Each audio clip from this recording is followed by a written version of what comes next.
Hi, everyone. Good evening, and back to Mad World after our Christmas break. And we have Max Egan on tonight. Igan, sorry, Igan, who is a very, very fascinating man. And I have been listening to all his videos since I think 2008. And I think a lot of the people out there on Tyrannosaur will know who he is. So he won't take much introduction. Um, Max, hello.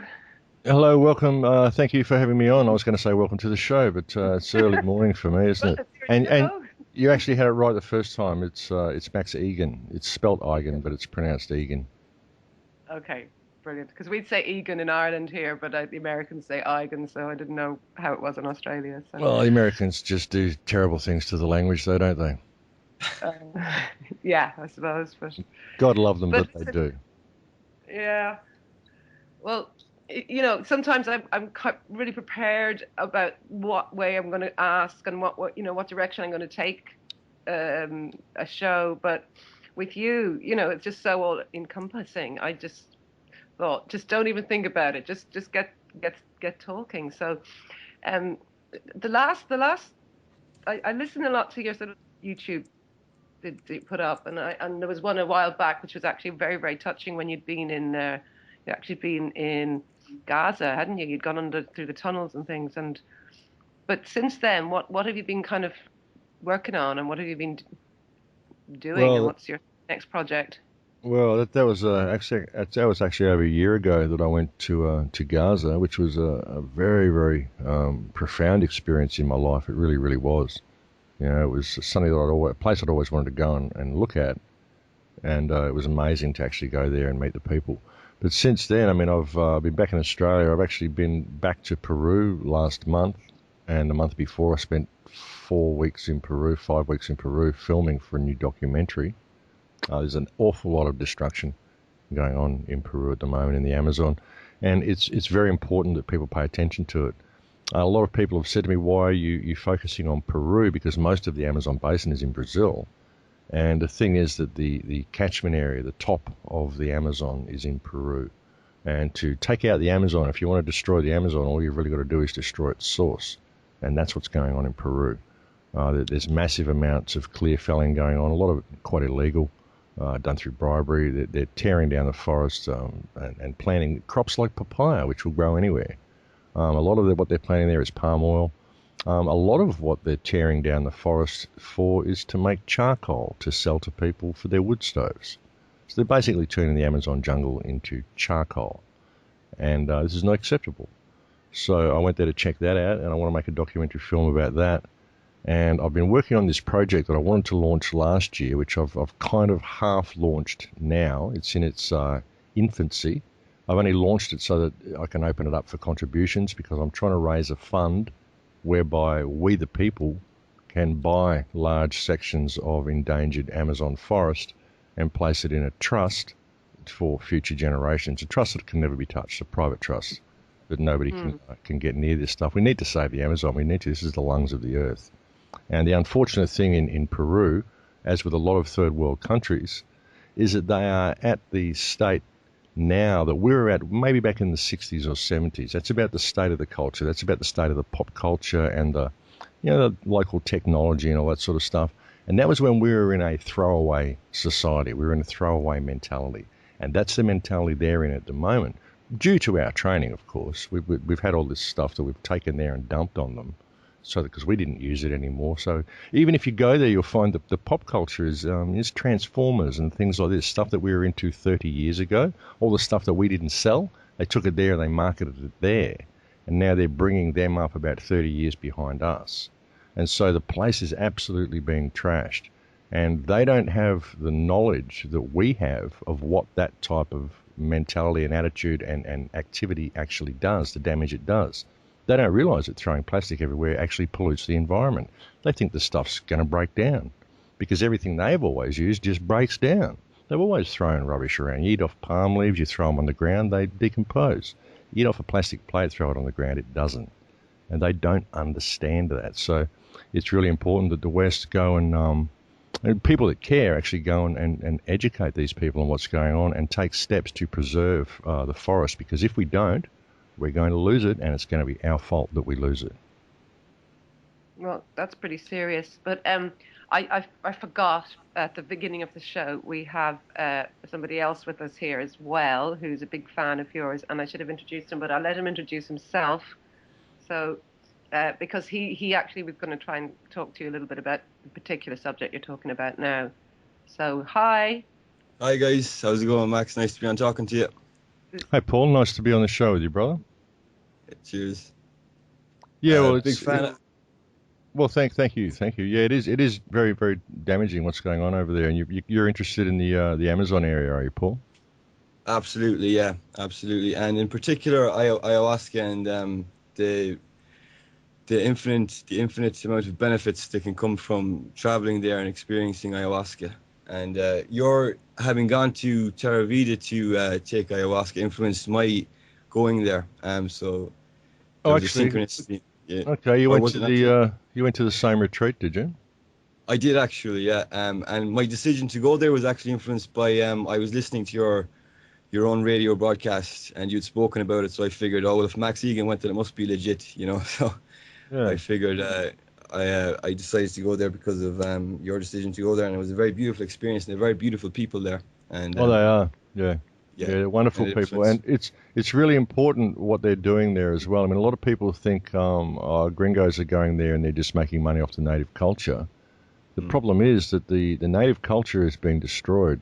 Unfortunately, one of the effects of Christianism and the Catholicization, if you will, of the population in South America, which has been going on for a very long time. It's been going on since the Spanish arrived hundreds of years ago. But what happens is that they get the Shipibo, the Shipibo natives, and they convert them into Catholics, and they become very, very staunch about it. They become very, very extreme about it, and very fanatical about it. And they're going out into the jungle, and they're actually killing the shaman. They're going out and they're finding native villages, and they're going and killing the witch doctor because they think the witch doctor is connected to the devil. Because the witch doctor still, the shaman, it's not a witch doctor, it's a shaman. And he's still connected to the plant spirits. He still knows the old ways, and he knows where the medicines are. And they're going out and actually killing these people. The shaman killings that are going on in South America are absolutely horrific. And if the Westerners weren't going there and setting up these retreats, the culture would be lost. And it's very, very important that we preserve this culture, that we preserve this knowledge that can be gained through ayahuasca, and that we preserve the knowledge of the plants. And another thing that's really happening there with the destruction of the Amazon is that people are losing their medicines, that the native people can't go into the forests and get their medicines anymore. So they've got to go into town and buy chemicals from Big Pharma. So you can see where all this is going as well. And that's how they do it. So the church goes in there, they send missionaries in to go and save the people. The missionaries go in there, they convert the natives to Catholic, and then the natives themselves go out and kill all of their own people. And they do it because of the Redeemer complex. I think it's okay to go and kill these people because I'm doing it in the name of God, and it's okay if I killed you anyway because Jesus died for my sins. This is the mentality. This is how it all works. So the Catholics go out, the missionaries go out, they infiltrate these native cultures, and they pave the way, and they lay the platform for the corporations to come in and completely rape the country and enslave everybody to an economic system and steal all the resources. That is the sole purpose of the church, really, the way it infects the world the way it does. And that's what's happening in South America to a horrendous degree. Well, I'll jump in for a second because they say, I remember watching a thing of, was it Seeds of Destruction? Was it, what's his name, Engel or Endel, or I've forgotten the name of the author of that guy.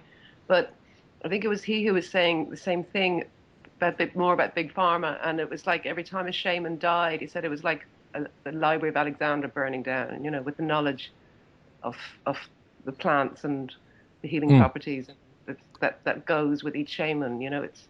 Oh, it is. It's absolutely shocking. It's absolutely shocking. That's why they're paying the shaman as well. People say, they're doing it for money. Well, no, they're paying the shaman a good wage. They'll give a shaman like $100 to come and do a ceremony. And $100, this is a week's wage. This is 2 weeks' wages, in some places. And they'll do that for one night of singing. So the young kids who are addicted to this stuff we call money, or they're enslaved to it, not addicted to it, but enslaved to it. Everybody needs to pay to be alive now that this economic model's been introduced and superimposed over their lives. So they're going out and they're raping the forest, they're tearing down the timber, they're doing whatever they can to make money. So, but now they can see that, hang on, if I learn the knowledge of the plants and I learn the old ways, I can make $100 a night just by singing. And then they go and do ceremony themselves because they want to learn the old ways. And once they do ceremony, it reconnects them to the earth and they see the folly of what they were doing anyway. So they end up coming back to the old ways. They end up really wanting to learn the culture. So in that way, we can use money as energy for the right purpose. You know what I mean? And so that's why it's good to pay the shaman, because it's bringing people back into the fold, you know? That's good to know that at least a bit of that is happening, because, you know, this whole kind of, I don't know how to explain it, but a sort of a mixture of, you know, well, obviously the three main sort of, you know, the money, the church, the spiritual, the enslavement of people's minds, you know, coming from every angle, and as well as the poisoning of the earth and the poisoning of our minds, and it's, you know, it's all kind of the one plan, really, you know, from the same. It is. I mean, they do this because, I mean, they're wiping out the shamanistic culture because they don't want us to have that knowledge. That's the main reason that they're doing it. It's all part of the same plan. Yeah, and it's interesting what you're saying about the Amazon River, you know, what they're doing to the water, because, you know, I feel, and I think I got this from you first, from listening to something you said way back with the Deepwater Horizon fiasco, you know, which has now stopped the Gulf Stream. But apart from that, you know, that the oil of the planet is almost like her blood, and the water is the deep emotion. And when you, I mean, look with Fukushima and what's happened with the BP oil spill and everything, you know, once our oceans are gone, that's affecting the emotional level of the human race. And never mind that it's catastrophic for our survival, but, you know, it's poisoning the emotions, and people, whether they know it or not, are in tune with all this. Well, hopefully they are, you know, if they haven't been too over-conditioned. And then now the plants and the trees and the air that we breathe because of the trees going, it's, you know, it's almost like they really are trying to wipe us all out. I don't know, for some robotic race or whatever. They're changing us. They're changing us into transhumans, but they're removing us they're removing from us the knowledge of the past. They're removing from us, if you can look at it as a biological computer system, really. You could view the water of the planet. I mean, water has memory. This is proven. Water has memory. You can look at it through water clusters. Just studies of water clusters have shown the water remembers everything that happens to it, always, and it forms, you know, an infinite amount of clusters to encode these memories. So everything that you are, everything you experience, every emotion you have, every energetic state you go through is all encoded in the water of your body. Your body's 85% water. When you die, that water returns to the groundwater and it replenishes the cache of the computer system. So you can think of the water as the memory cache of the computer system, the physical memory cache. There's also another cache, an energetic memory cache, because whenever you have a thought or an emotion, it leaves your head as an electromagnetic frequency and it changes the field around you. And that thought, that frequency still exists. It always exists out there in the field. It's like a radio wave. Now, you could go out there and you could pick up the very first radio signal that was sent, which was actually Hitler talking at the Olympic Games in Berlin. That was the very, very first radio broadcast the world ever went out over the world, was Adolf Hitler talking at the Berlin Games. Interesting. It was at that. Anyway, I'll stop. Yeah, interesting. Yeah, but that radio broadcast, that frequency that went out that day, still exists. It's still out there traveling through the universe. Somewhere in the universe could get a little crystal set and they could tune in and they could pick that up one day. Remember the film Contact that came out years ago? And the aliens, the first thing they got was that radio broadcast. And there was the whole controversy. The first thing the aliens broadcast to us was the voice of Adolf Hitler. Okay, because that was the very first radio broadcast that went out. That's why they used that. So all this stuff's still there. It's still in the cache. And there seems to be a concerted effort being undertaken by the powers that believe they be to destroy the cache, to destroy the water of this planet.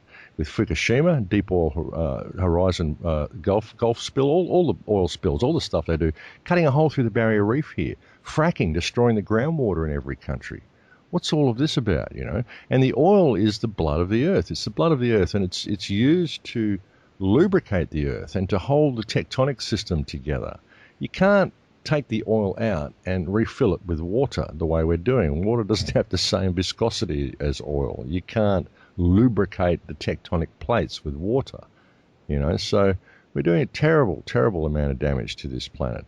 And but there seems to be a huge, huge effort to destroy the water in not just the groundwater, the fresh water, but also the salt water from what they're doing to the oceans. It's incredible the effort they seem to go to destroy this stuff. And so you've got to ask why. I think it's to destroy the memory cache. So the people who do get connected, people who do these shamanistic ceremonies and start switching themselves back on, because really we're only operating to 3% of our capability. There's 97% of us yet to go. And they're making sure that if that comes back online, it has no access to the memory. It has no access to the true knowledge of the planet, because that's where it exists. It exists in the ether. It exists in the water. It exists in the field around you. And this is what you see when you do ceremony very often. You can actually enter that spirit realm, and you will have spirits of the past literally come up and talk to you. And these are 3D people. They look like people. They come up, they'll sit on the edge of your bed, they'll lie down at the edge of the bed, they'll come up and they'll stand next to you, and they will communicate with you telepathically. And you can access all this. And it isn't a hallucination. That's the thing. Ayahuasca isn't a drug. It's a medicine that connects you to the spirit world, and it can heal you both physically and emotionally and mentally. There's been people cure themselves of drug addiction, alcoholism, heroin addiction, all sorts of stuff. So people really need to pay attention to what's going on here. Absolutely. I've experienced actually overcoming alcoholism myself because of ayahuasca. And I spent a large portion of my life not figuring I'd ever be able to get over it. But ayahuasca miraculously managed to cure me of that somehow. What it was for me is I actually did the worst of my drinking post-ayahuasca. And it was quite similar to a story I heard Graham Hancock tell about how his relationship with marijuana had become destructive in his life. And he described how he got a clear message to not smoke marijuana anymore. But as soon as he got home, the first thing he did was fill up his vaporizer bag and inhaled. And as soon as he inhaled, he was overcome with this feeling of intense dread, you know. And I had quite a similar experience with alcohol. The first thing I did when I left and got home was I started drinking again, and it just went completely wrong. Just turned into a psychotic arsehole, really. And that was kind of ayahuasca's, I think, for me, her kind of tough love kind of lesson at the end of it all, to give me a real kick up the arse. Because it's not a very, it's a very nurturing and healing experience, at least it was for me. But at the same time, she doesn't soft soak you. You know, she tells you the way it is, whether you like it or not, and to deal with it. And Oh yeah, tough love, all right, man. She'll slap you around. She'll slap you right around the room. And but then she'll say, "But now that I've slapped you around, hey, it's okay. I love you." Exactly. Now that you know it, it's all good. It's just up to you. Don't backslide, because if you do, I'm gonna come and kick your ass again. Exactly. Yeah. Exactly. But ultimately, hey, if you want to go kill yourself, that's your business. But if you're gonna do that, don't come back and talk to me, because you're here to talk to me. If you're here to talk to me, then listen to what I'm saying. She's like that. She's amazing, absolutely amazing. And I say she because it's a female spirit. It's a female spirit that everybody meets. The spirit of this planet is a female spirit. And she can actually take you and connect you to the Earth Mother herself. And this may sound like weird voodoo to people, but it's not. This is the truth. This is what all of these ancient cultures had and knew. And this is why the Crown Corporation, when it was created by the Vatican back in 1302 or somewhere around there, this is why the first thing they did was go out and decimate every shamanistic culture they could find. They created the East India Trading Company, from whence came the pirates, which were all funded by the Crown. These weren't rogue people going out there stealing ships and getting a crew from somewhere, you know. These were all financed, heavily financed by the Crown, and their purpose was to go out, find native cultures and wipe them out. And that's what they did. And there's a reason for that. Because this knowledge is what reconnects us. This knowledge is who we are. This is who the human race is. This is what we are. We're not this corporate entity that we believe we are from our birth certificate that has to follow all of these rigid rules that are all man-made and contrived. This isn't who we are. We're living in a matrix, a paper-based fictional reality, and it's based on an economic model that is being used to destroy this planet and all life on it and turn it into something that it isn't, a machine-type culture. And people who want transhumanism and want all these enhancements and want all this new intelligence and all this stuff, they only want that because they don't know what they already have, because they've never experienced it, because they're only operating at 3% of their capability because of all the rubbish that they're fed by this system. And it's important that people wake up to this. We've got to preserve this culture. And that's what Full Circle Project's all about that I want to launch this year. It's all about people getting back on board, trying to create some sort of a platform that people can use in their own community and just start doing the right thing. Base everything you do on a moral perspective and push the envelope with your councils and your governments so that they do come and stop you what you're doing, and you can approach the issue from a moral perspective, because if our governments are enacting legislation which is morally reprehensible, then we have a duty to all life itself to take that legislation on and to hold these people who enacted the legislation and get them to show cause why they shouldn't be held for human rights violations and abuse of power. That's the way we have to approach it. We can't do it from their legal system. We've got to do it from a moral perspective, and it's got to be done by every single community on this planet. We just got to find people in these communities that are willing to act and have got the courage to act and have got the decency and the integrity to act. That's what we need, and that's what the project's about. Okay, so you are explaining a little bit more about the project, not what it's about, but how you going to launch it, and is there a video? I want to create the new film. I want to create a film and explain what's going on in the Amazon, and I just want to alert people to the need for them to pay attention and start trying to implement some type of a re-education plan all the way around the planet. Workshops, got to start off with workshops. I believe that every problem that we face, put it this way, every single problem that we face, doesn't matter whether it's Fukushima, doesn't matter whether it's the loss of the Amazon, doesn't matter what it is, it's all because of commerce. It's all because of the economic model, and it's all due to legislation that's put in place by governments. The whole lot of it, every single problem we face can be traced to that source. So why is it that way? Well, it's that way because the people are disempowered, because we believe governments are our rulers. We've forgotten that they're just public trustees.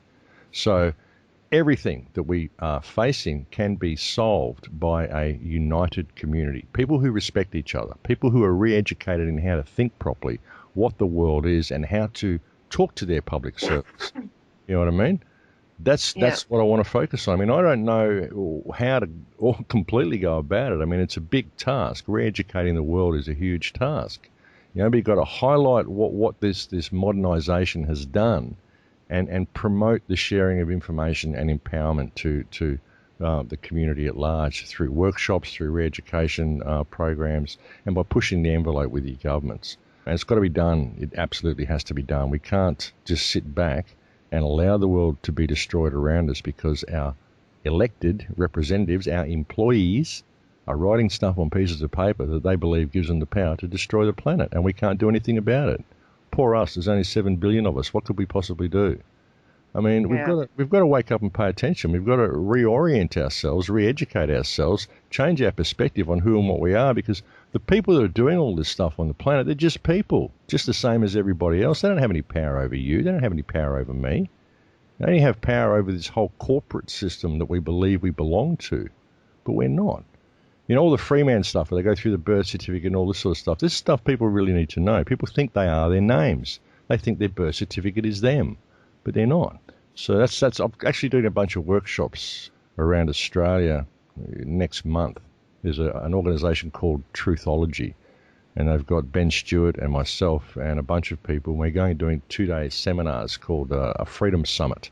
We're doing these in Sydney, Melbourne and Brisbane over late February and early March. Try to re-educate people on these things and get them up to speed on what's going on. So that should be interesting as well. That sounds good. And it's interesting that the birth certificate thing is kind of coming up so much everywhere now. It's actually quite good because, before it was just a few little kind of Freeman videos on YouTube would go, meet your straw man and then blah, blah, blah, and talk a bit about the birth cert. And then you'd see the odd post, and then one or two people started talking about it a bit more. But it's sort of gone more mainstream now. Like people like Karen Hudis and all this, from on the sort of financial whistleblower side, is going crazy about it all now and talking about what she found from inside the World Bank, and the legalities and the within that whole system, that when she came out, and we had her on the show here a good while back, and once again we asked her about the whole birth cert thing, and she came out very strongly about actually finding proof of everything that you saying about the birth cert that we've been kind of seeing in videos, but she actually could pinpoint it and legally show how it started, and where, what it's about and how you're floated on the stock market, not just say so, but give examples and all this kind of stuff. So if it's kind of going, I know Karen Hudis isn't that mainstream, but she's pretty mainstream, as whistleblowers on that level go. So and more I'm seeing things, little just posts on Facebook from people that normally wouldn't be listening to any of this kind of stuff, suddenly going, oh, did you know that birth cert is, this. So that's kind of good to hear that you're still working on that side of things, because the birth cert is a very, very important thing, the whole story of it, and Well, what it is yeah. actually. Well, it is. It's just that people think they are their birth certificate. People think they are that name, People But say, it actually legally, I'm not very good on the whole legal side. That's Kevin, our producer's being there. But what's this thing? Do you know about it? Where when you're registered at the birth cert, and yes, it's floated as a commodity, and the so many hours of work that you in a predicted lifetime would be worth, and that would be your net worth that's floated. But that under Admiralty law, that unless it works, that if you haven't copped onto this by the age you're 7, which is no way anyone will, because no one knows about this really, it's just coming out now, that if you don't write in and claim some of your estate back, or in some way, you're considered lost at sea. So the government is now your property and everything is somehow goes back to them, never mind your worth or something. Do you know what I'm talking? See, I mean, yeah, people. This is another rabbit hole. There's Okay. a higher harmonic to all of this stuff. I mean, a lot of people that see people that are sending back their birth certificates, and they're filling in forms and sending this off to the Vatican, and they're reclaiming this and reclaiming that, and da da da.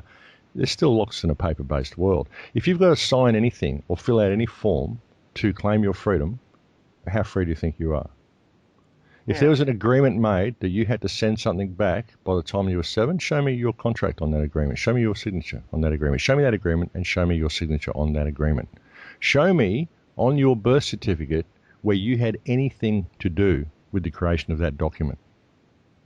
If you look at your birth certificate, it's got government stamps all over it. It's an agreement signed between your parents, made between your parents and the government to create that entity. What the hell has it got to do with you? People say to me, what is your name? And I say, my name? Okay, you're asking me for my name. I'm speaking English. I'm not speaking legalese. I'm speaking English. My name. That implies ownership. Well, personally, I don't believe I can own anything, not my body even, because it's just on loan. I certainly can't own land. I certainly can't own property. I certainly can't own objects. I guarantee that this chair that I'm sitting on, or this desk that I'm sitting at, will exist when I'm gone. So I don't own it, If I won't go out and leave my house because I'm scared people will steal my property while I'm away, well, then the property owns me. I don't own the property. You know what I mean? That's my attitude. I don't believe in ownership. I don't think you can own anything because you're only here for a little while. You're just here for an experience, and you're inhabiting a vessel for that experience. You're asking me for my name. My name is man. And I can say that to you after careful thought, with absolute truth, without frivolity or vexation, based on the evidence based on peer-reviewed evidence that comes from the Anthropological Society. If you have a debate with my name being man, you need to take it up with an anthropologist. If you want to know what my calling is Max Igan. But if you wanted that name, you shouldn't have asked me for my name. You should have asked me for the name the government has for me, or the name the government created for me based on the agreement made between them and my parents. I have a copy of my birth certificate in my pocket. If you look at it, you'll see government stamps all over it. Obviously, they own the name. I do not own the name. If you've asked me to claim that name as my own, you're asking me to commit fraud. and therefore I've put myself into your jurisdiction. If I say that is my name, I've committed fraud. And if you're telling me that if you're threatening me with violence or threatening me with arrest if I don't claim that name, then I would suggest that what this is entrapment. That's my attitude to a policeman asking me my name.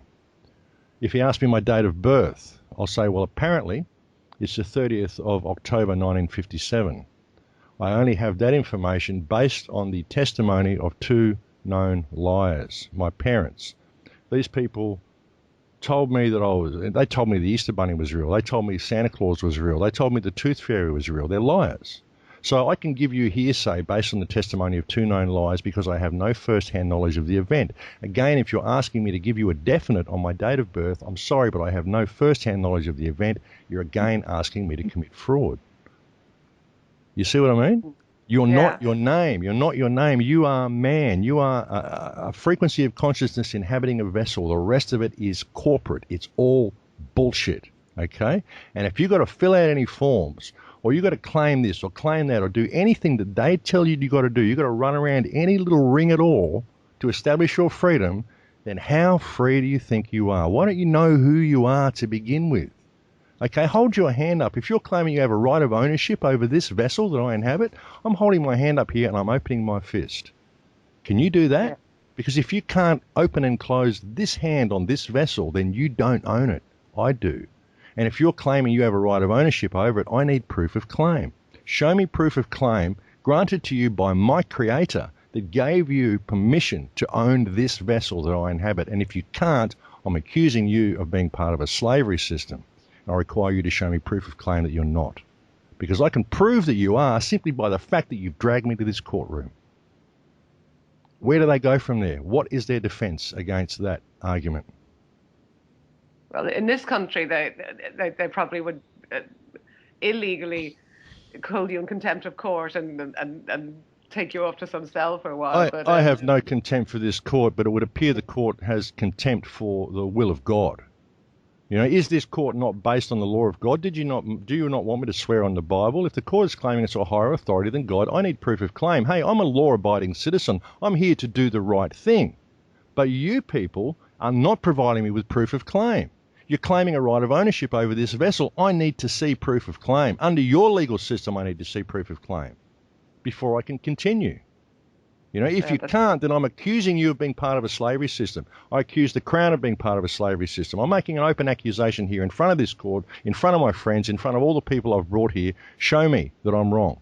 You show me that I'm wrong, and I will hand myself over to the court with absolute no problem whatever. Put me in irons and take me away. But show me that I'm wrong. Show me the proof of claim. Deliver me the proof of claim that I am asking for, because you have to do it under your own legal system.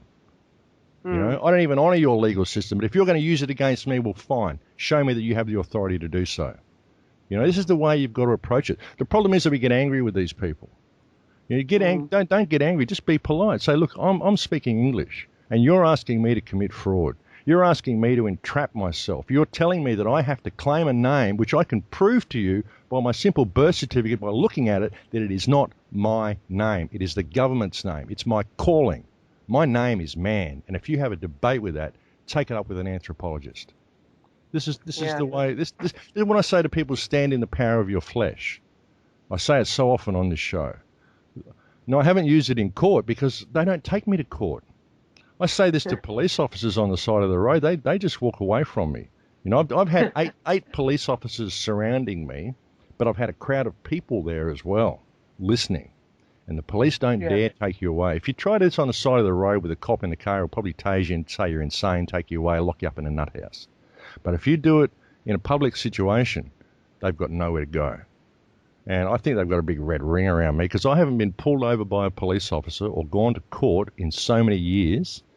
I mean, I've got unpaid speeding fines. I've got so much stuff. I have no warrants out on me.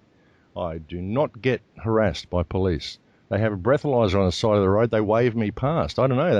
Maybe it's the energetic state I'm in. Maybe I just don't call it in. Maybe they've got a red ring around me saying, don't pull this guy over. I don't know. But I just haven't had a run-in with a police officer for a long time, except last year. Last year I went into town in Byron, specifically with the intention of having a run-in with a police officer. Right. just because I wanted to exercise a few of my rights. I wanted to show the people what was going on. I actually, you've heard of Rick Simpson, I imagine. Yeah. Yeah. Well, I was actually making some medicine for someone, Rick Simpson method. I'd been making it all day, and so I knew that I absolutely stank of the stuff. And so I went into town, and it was schoolies night. It was Friday night. It was the night the school all got out, and the town was full of like 80 extra police, and it was sniffer dogs and police on horseback and everything. So I went into town, stinking of hash oil. Knew that I would be. And I went into the local hotel, and I was talking with some friends, and 4 sniffer dogs just made a beeline straight for me, and the police dragged me out. I was quite indignant about it, so I've got nothing on me. There's no reason for you to be doing this. Your dogs are mistaken. And I went out and I went through this whole procedure that I've just gone through with you in front of the whole pub, in front of 8 police officers. They were trying to get me on something, and I just kept speaking in this manner. And I had virtually the whole hotel out there listening to me, which is exactly why I went into town, just because I knew they'd come for me because I stank of oil, even though I didn't have anything on me. And so I would create this situation whereby I'd be able to educate the hotel. So I did that in Christmas 2012. That was fun. That was the last run-in I had with the cops. And that was the first one I've had with them for probably 10 years. Well, I know that Kev here he was arrested for sitting on a piece of grass, not smoking any. Well, I don't know if he might have been smoking some at the same time, but the arrest was, I can't remember what it was, but he wasn't smoking any. Sorry, he was sitting on some grass in a park, and he wasn't supposed to be sitting on this piece of grass. And I don't know, it's on YouTube, but he had a very interesting day in court, and he then, because Kevin set up Tyrant, he was very interested in the whole Freeman thing. He kind of brought it to Ireland, and he's a very young guy, but Kevin's actually gone back and studied law to get that side of it, Max, which will intrigue you. And he actually graduated, but he refused to take an oath to the bar. So that's why I was just asking if Kev wanted to jump in here when you were coming in on legalities, but he's sitting back, taking a back seat, just listening. But this stuff fascinates him, and I just think Kev should maybe have a 5-minute chat. But you see what I mean, though. There's a higher harmonic. I mean, all the Freeman stuff has been great. It's been great because it's exposed the fiction. That's the best part about it, that it's exposed the fiction, because ultimately it's all fiction. If you're using any piece of paper for anything, you're still in the fiction, because you're flesh. Everything, God created man and gave man dominion over the earth. Anything below that is a creation of man and is fiction. If you're claiming you have a right of ownership over this vessel, and you are claiming that I have to accept that name as mine when it's got government stamps all over it, then you're claiming a right of ownership over this vessel, and you're asking me to commit fraud. Prove me wrong. Where do I go from here? How can I go forward from this point until you've cleared up this for me?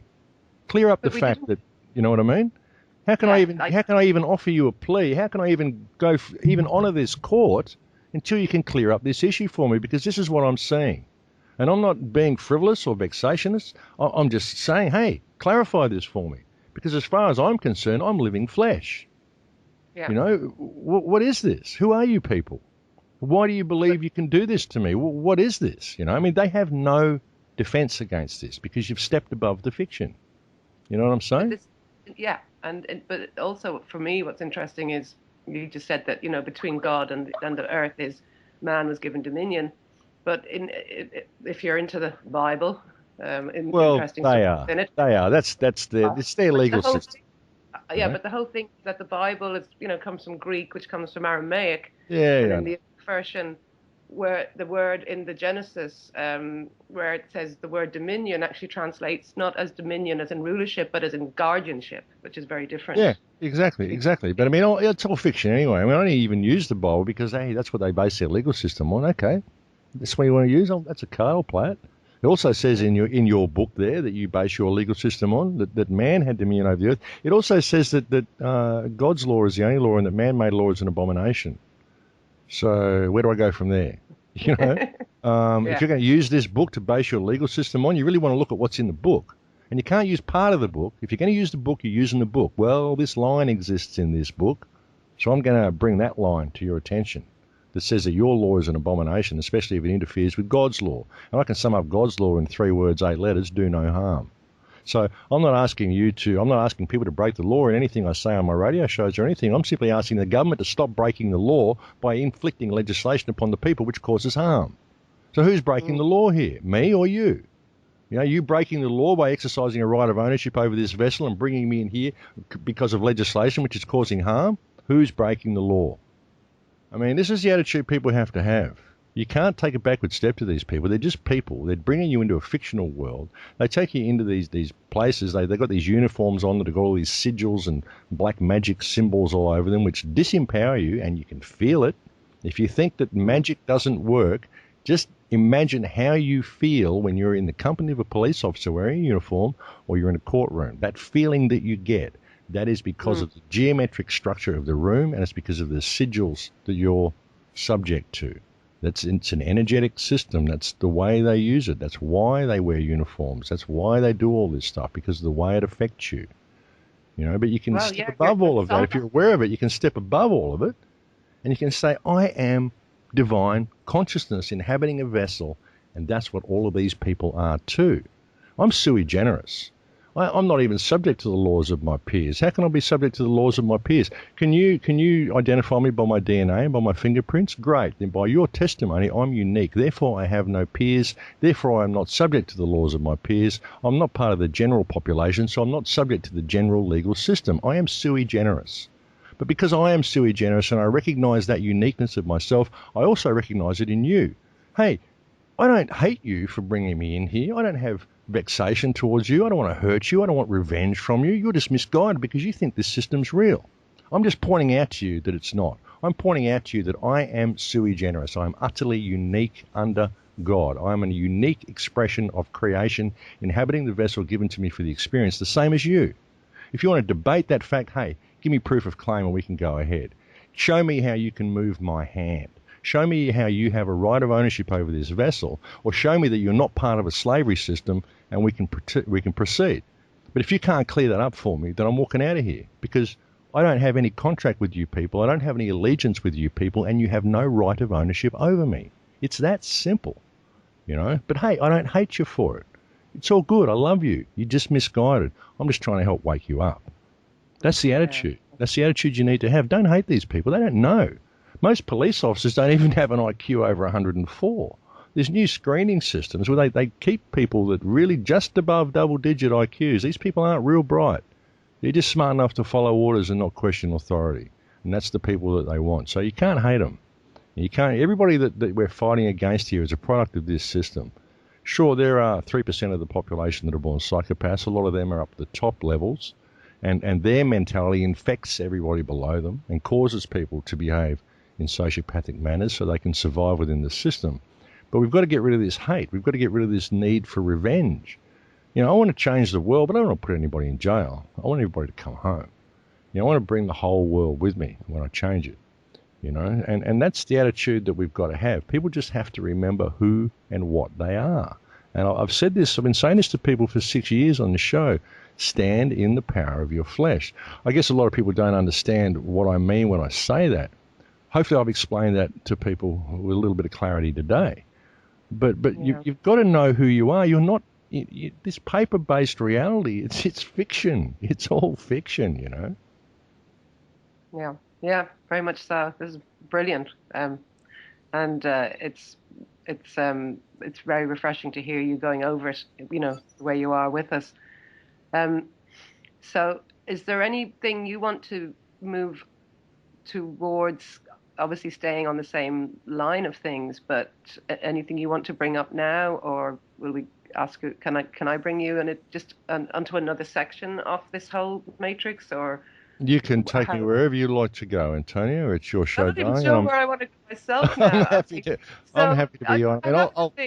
I'll babble for ages on any topic. You get me going, my blood gets up. I get a little bit passionate, and I'll just go. You'll have to put your hand up. I love that. Listen here, I'm actually listening to you, and I'm getting sort of goosebumps. You know what I mean? It's kind of it's the energy that you give, which is beautiful energy, and makes your kind of hair stand on end. And I'm sitting there going, yes, I'm sitting in my flesh, I'm sitting in my power, just listening to you. It's great. Which shows exchange of energies that are so real, so. Well, they are. It's the higher harmonic. And hey, look, we're all still finding our way through this. This whole free man thing and this whole birth certificate. This has been a big learning curve for everybody. And we go down these little paths. Oh shit! I got the answer. I got it. Oh, wait on. There's more. Oh, wait on. There's more. Oh, wait on. There's more. But often people find these bits and they go, I've got it. And then they get tunnel vision. They go down there, and they're stuck in that tunnel. They won't step above the fiction because it's all fiction. You know what I mean? Everything below man is a creation of man and is fiction. The only thing you need to know in their legal system are two words: sui generis. Okay, sui generis, which means I am unique. If you're claiming I'm not, show me proof of claim. Right. Proof of claim is an amazing thing. It really is. Ask for proof of claim with everything that they say, and never forget who and what you are. Never ever claim your name. Explain it to you the way I did. Hey, it's my calling. Sure, you can call me by that, but I can't say it's my name because you're asking me to commit fraud. And if you're forcing me to do that, I would suggest to you that what you're offering me is entrapment. Isn't that illegal under your system? Because I've explained to you why it's not mine. I've shown you my birth certificate. There's no signature of me on there. You're asking me to commit fraud. And you're threatening me. You're threatening me with violence if I don't commit fraud. This is entrapment. Pure and simple. While we're on all of this and the energetics, and we know a lot, especially through Kevin, who is very impassioned in the actual, the whole energetics of the legal system, and yes, the sort of the magic spells that go on within the court, and the big man, the black robe, who summons you like a spirit, would it summon a magician summoning a spirit, but there's different sides to the whole kind of beast, as I like to see it. The side where they're poisoning our waters, they're poisoning our memories, they're fluoridating us, they're chemtrailing us from the sky, and yes, it's to bring in this transhumanist agenda, obviously, and have this kind of robotic whatever, and humanity can go in two ways. It can be those that want to stay with that, and those that look for either eternal life or which is very different than sort of prolonged life in a third D box mechanic or whatever. But the side of the energy in money, because at the moment, big talk going around, obviously especially the last few weeks, never mind months, is this whole, global reset. Is it good? Is it bad? There was the One People's Public Trust. There's all this stuff coming out from every direction. Is it, oh, it's all going to happen. Oh, it's the cabal just coming in with a whole new, it's their one world system attending to, set people free with all these, this gold and shine. You know what I'm talking about. So what is your view on the power of the monetary system, and even if we change it to a better one, or not a better one, but if there is a global reset or whatever, and it's just the same old coming in with a new system, making the slaves think they're free, but under just a better system, but still a slave system. But how do you see the entrapment and the power that much itself holds over us? It's a very, it's an incredibly difficult program to break. Money. You have tribal cultures and native traditions, they can't understand the concept of money. No idea why we would think this stuff is valuable, why we would pass it around to each other.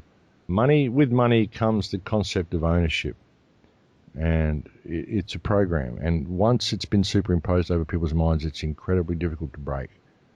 That's what you've put there is the $1 million question, which is interesting. We'd even call it that, isn't it? It's the huge question. This is, I think, the only way to break people out of that program is through things like ceremony, to reconnect people back into a gift culture, because our natural state is a state of abundance. Money is the only thing that prevents us from being in that state of abundance. We could transition ourselves, I believe, into a situation where we didn't need money by giving everybody an abundance of money, because once, if everybody was a billionaire, money would lose value, wouldn't it? That's one way to do it. But it's going to be a slow transition. We have to get the interest off money. We have to get, at the moment, we've got money that's based in debt. And people, they're so confused about where money comes from. We actually create it ourselves. People think that it's all created by the fractional reserve system. The banks just print money out of thin air, all this sort of stuff. No, they print paper out of thin air. Well, they print paper out of trees, actually.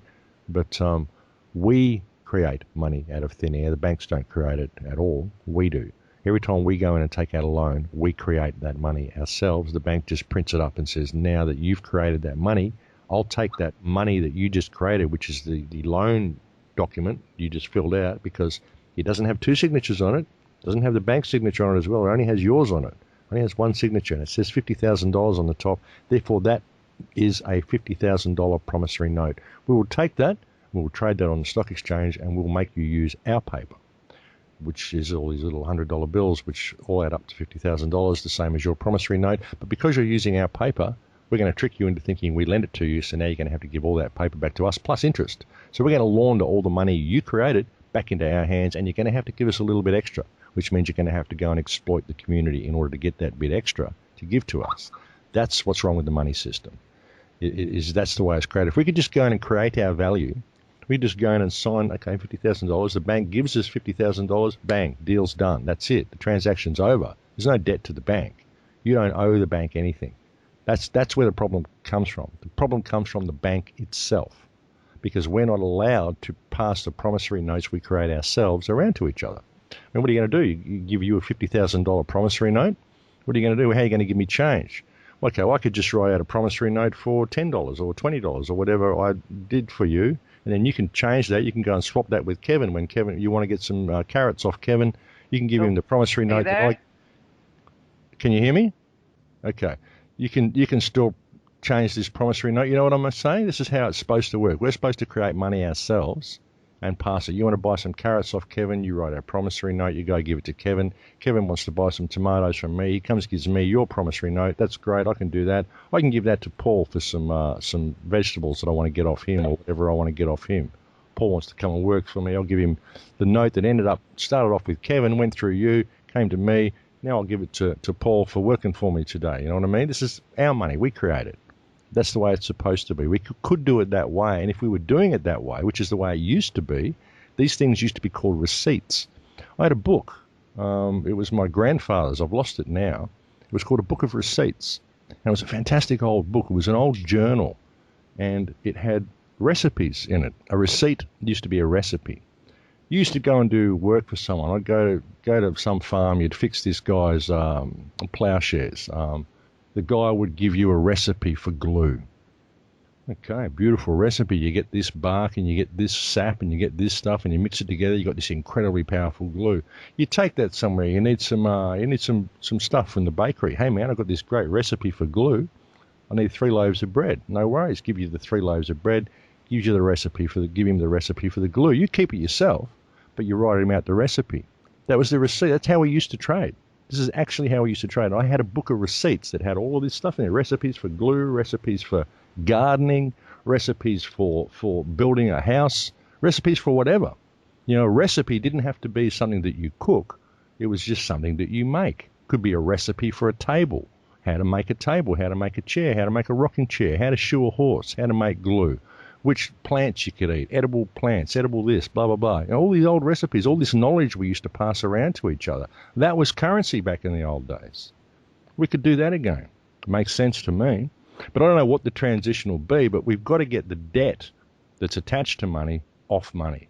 And the way to do that is to remove the banks, because the bank's only purpose is to launder what you create into their possession. No bank ever lent anything to anybody. All they did was steal from people. That is their purpose.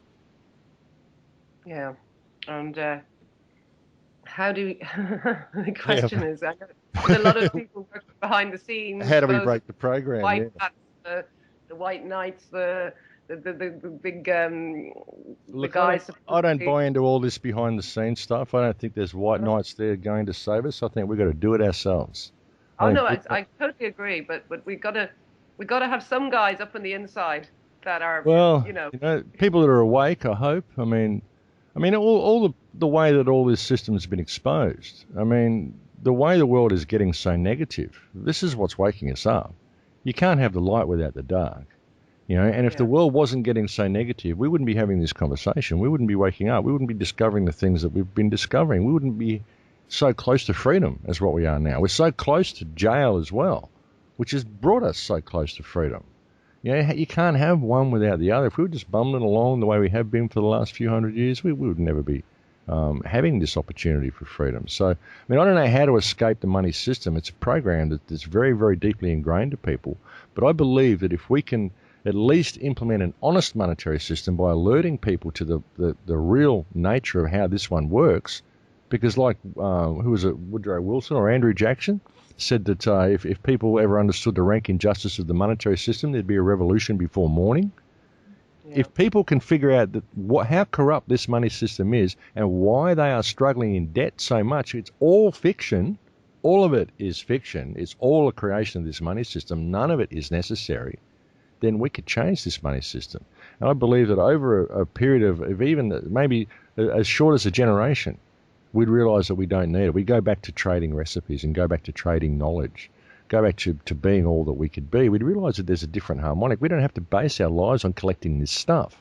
We can base our lives on experience the art of our lives and become all that we could be and see what we can create, see what we can come up with. We could take this planet to an incredible heights. We really could. We could take human consciousness to incredible directions and achieve amazing things. You know, human creative potential is absolutely phenomenal. And the only thing that holds us back is this economic system because we believe it's real, mainly because people don't know how it works. So I think that's a big part of it, just explaining to people how it works. Again, we need workshops, we need re-education, we need to reorient people into who and what they are, what's the sort of system that they're involved in is, and how to approach their public trustees to get some accountability out of these people. I mean, I'm not suggesting revolution or the overthrowing of any governments. All I want is accountability and responsibly and integrity. That's all I want. I mean, and I'm quite prepared to talk to these people. I'll public debate any politician, any police officer, anybody. Let's get up on a stage and talk about this stuff. Any of them. I've challenged every world leader to a public debate. Any of them. Happy to do it. Let's talk. We've got to get the system away from the private central banks, though, and back into where the governments themselves are, the treasuries and printing up. Well, we get back where we're the treasuries. Something I want to do is create, with the Full Circle Project, wherever I go, I want to create workshops like a thing called the Urban Agricultural Cooperative, okay, UAC. You get a garden, get a town, like anywhere, get Dublin, okay, you got an area of Dublin, just outside Dublin, you got a village, whatever. You get 10 people who want to put in market gardens. So put in market gardens. You keep one bed for yourself. You sell 2 beds to a co-op. You give 2 beds to a co-op.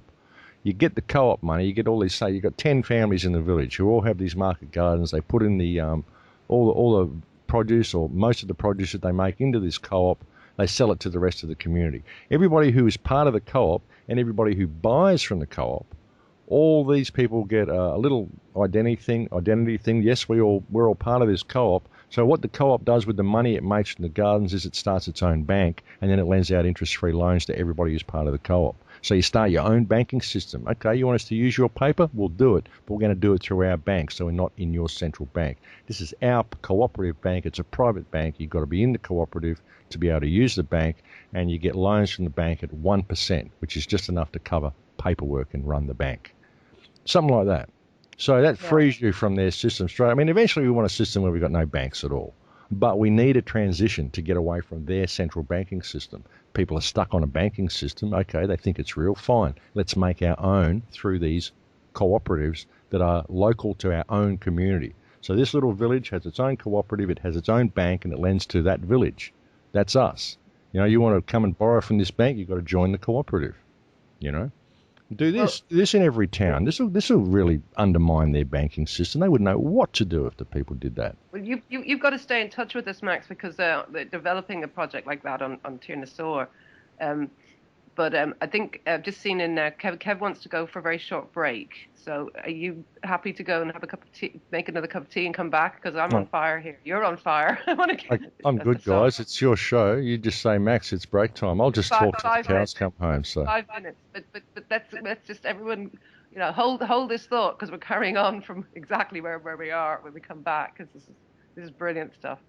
So okay. And I'd like maybe Paul will probably want to come on and have a little chat. I'm sure he's sitting there.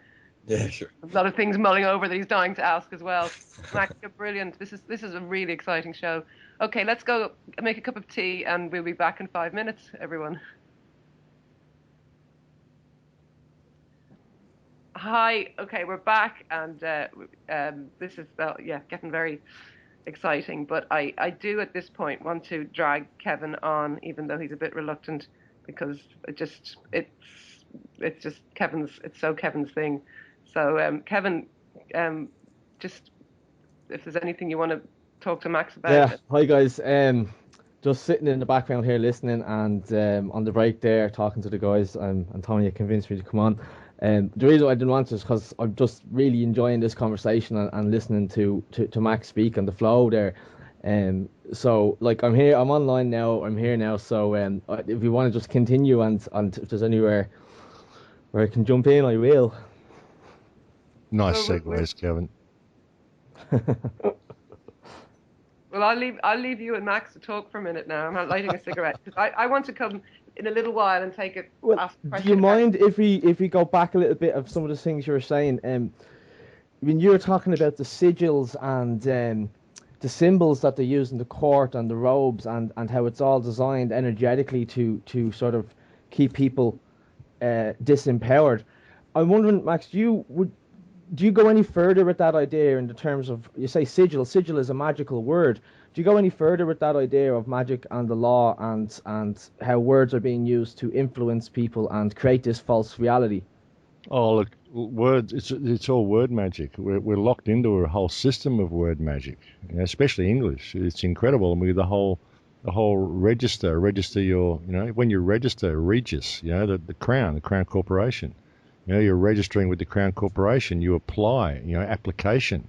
Beg, apply, beg. You're begging to be registered. You're begging for their jurisdiction. You know what I mean? All this, it's all magic. The whole lot of it's word magic. I mean, and they've got their language as well. Forms. Yeah, and they've got their language as well, which is legalese, which they run parallel to English.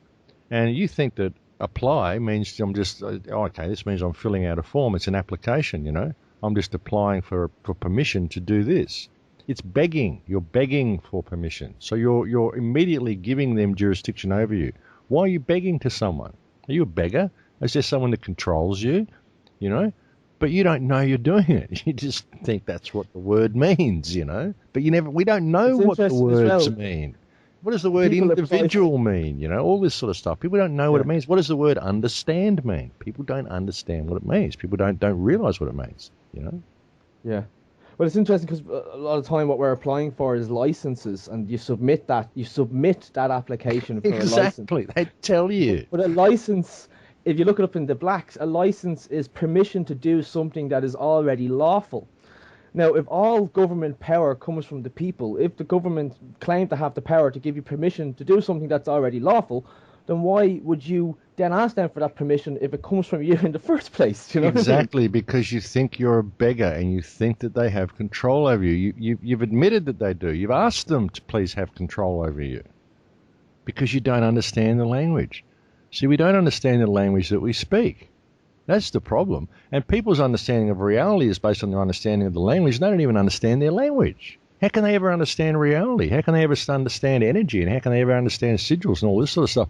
Everything like that isn't even taught to us, the energetic state of things. If you look at trivium, and quadrivium, the seven liberal arts, one of them is geometry, because they talk about the geometric reality, the geometric nature of reality. All of these things create certain energy fields, 5-pointed stars, all these things. You see people in certain uniforms, they've got a hat on in a certain way with a certain sigil on the hat. It creates an energetic field. You may not think it does. People may think, oh no, you're just crazy. Okay, really, go stand in the presence of a police officer and tell me how you feel. Do you feel different in the company of this gentleman? Why? Go and put on a uniform. Go and put on a military uniform. Go to an army disposal store. Go and buy yourself a uniform and put it on. You feel different when you wear a uniform because it contains and it's got sigils. You go put on a military uniform with medals and stripes and stars on it. You feel very, very different when you're wearing this uniform because it sets up an energetic resonance. And that's what uniforms do. That's what the sigils do. They actually do have this ability to put you in a state of disempowerment or empowerment. You put a uniform on, you feel quite empowered. When you're in the presence of someone who's got a uniform on, you actually feel a little bit disempowered. It's an interesting thing, depending on the uniform, of course, depending on the sigils that are on the uniform. And the courtrooms are set up this way. They're set up with the dock and the bar and all this sort of stuff and certain shapes and symbols and sigils everywhere. And the black robes. The black robes, they summons you. You know, it's a summons. They're calling the spirit, that, you know. The whole, it's word magic. The whole lot is word magic. Yeah. And it works because you don't know who you are, and you think that you are part of this magical system. You think you're the name. You think that all these people are something other than just people, and they create this whole thing. It's an act. That's why they're all acts. It's a play. You know, it's a play. You're on a stage. It's a play. And it's all maritime admiralty and all that sort of stuff. But even going down the whole rabbit hole of maritime admiralty and common law, it's all fiction. The whole lot's fiction. Ultimately, it's all fiction because it was all created by man. What you are is man. What they are is man. And here we are, a whole bunch of... If you're spending hours researching these things, then you're not living. You know what I mean? And this is part of the trap as well, because you're getting wrapped up in another word game. Exactly. I'm sure you must have heard of the late, great Terence McKenna.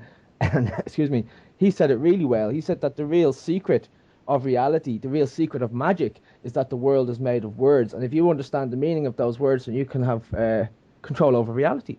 Exactly. That is absolutely brilliant. That's it in a nutshell. You've got to understand what the language is that you're speaking, know what the words actually mean, know what you're saying when people talk to you. Like I said, when someone says, "What is your name?" You know, that's mine. It signifies ownership. What is the name that I own? You've asked me, what name do I own?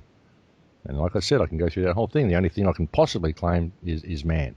And that's based on reliable information from the Anthropological Society. But I can't really claim ownership to it because everybody owns that name. But, you know, people don't even think about that. What is your name?